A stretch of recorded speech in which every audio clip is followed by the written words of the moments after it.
back at it, y'all. Y'all know what it is. It's a good habit, man. You already know what it is. No, this candy paper of his over here. That's my post. It's a post workout snack. Mm-hmm. They're delicious. Now go and get that. Pick that up. No, that's what you'll be doing once we finish with these videos. He knows good and well he don't have no maids. All right, let's go. So I want to do. It's got slide over a little bit. Arthur John. Was that Werther? McWhorter. He got Arthur John McWhorter. Wokeness hurts black communities and our society. I agree on that. Let's try. I agree to that. That's better. I bet that is better. I'm standing up, y'all. Let's switch this thing up. Okay. Oh, yeah, that's probably much better. Acclaimed linguist and award-winning author John McWhorter. His latest book, Woke Racism, How a New Religion Has Betrayed Black America. It argues that today's anti-racism is hurting black communities and weakening American society. John, welcome to the show. Thank you so much for coming on. Now, you've said that you see wokeness as akin to a religious doctrine, and you call its followers the elect. Explain what you mean.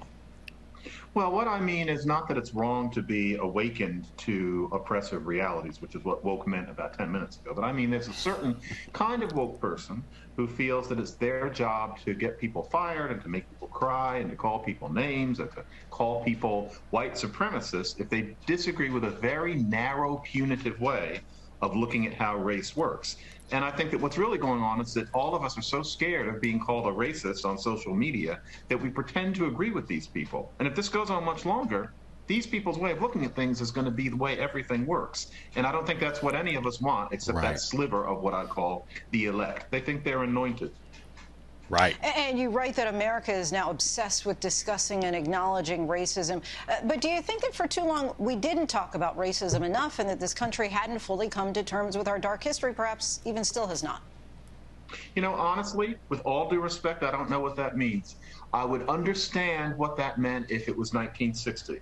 But I'm not sure what we mean by coming to terms. I think that, you know, long before June 2020, this is a country that talked about race and racism all the time. This is a country that had affirmative action and scholarships and black people penetrating the national fabric ever more every few years. I think there are many great things to say. There is a roughly third of the black community who really need real help. And I don't mean just help themselves. I mean, we need intelligent programs to help people to have better lives. But the idea that we hadn't paid enough attention until roughly June of 2020, with all due respect, I think that's something we're taught to say. And so you feel that we've had enough in history books, for example, that we've had enough acknowledgments just as far as the past struggles were concerned? Yes. And I know that seems like I'm trying to be contrarian, but I think that we got past that. Now, if you asked in 1985 what the history books were like, well, then, yeah, I think there needed to be some work done. But in 2020, the idea that history books were mostly in denial about slavery and racism, I just don't see it. Well, you know, I think the playing devil's advocate here, I've heard a lot of conversations about the legacy of slavery, right? When it comes to medical attention, when it comes to education, when it comes to pretty much, you name it, access to entrepreneurship in this country. And so I think that in some segments, that is the concern of what has not been addressed or what has not been dealt with is those legacies that continue to plague the black community. Would you disagree with that? No, there are those legacies and they do need to be battled, but this is the problem. If there are fewer black people than white people in a certain profession, the question is it racism that created it in any sense that any of us know racism to be and that can be fought now? So yeah, there do need to be more black doctors, without a doubt.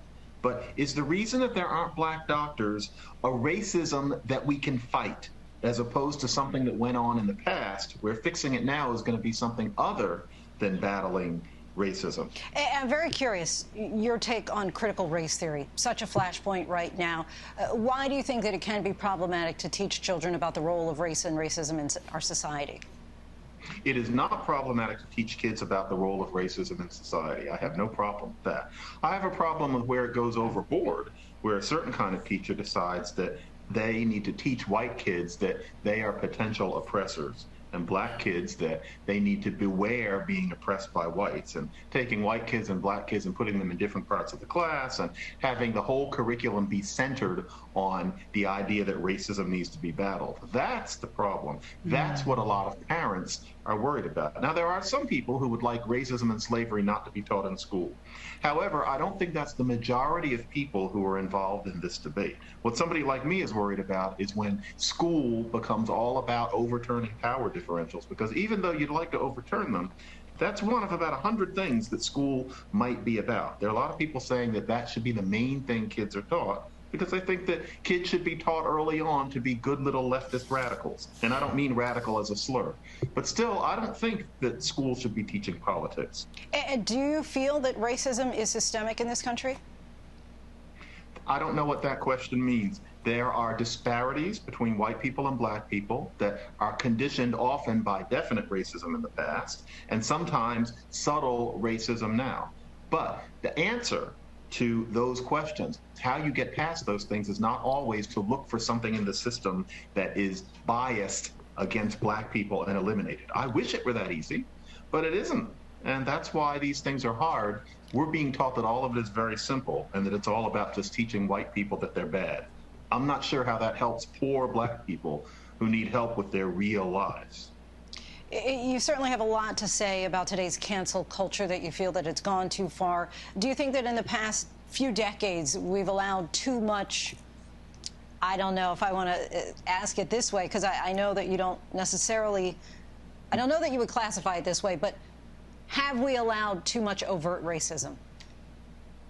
You mean in the past few decades? Yes. Depends on what the episode is, but I think that over the past 2 years, it's become fashionable to chase people out of their jobs for something that nobody would have considered racism even 10 minutes ago. So no, I don't think that what's been going on since roughly June of 2020 is just giving white men their just desserts. That happens sometimes, but the reason somebody writes a book like mine is when you're watching people getting fired and yelled at and castigated left and right for things that really simply aren't wrong under any conception of these sorts of things, where somebody needs to blow the whistle and say, this is getting exaggerated, this is becoming Salem, and I think that it needs to stop, because there are people who need help while a lot of us stand by virtue signaling, and it really worries me.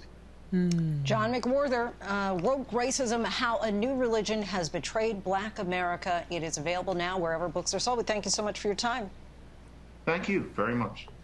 That's really good. I think I might want to add that to my Audible list.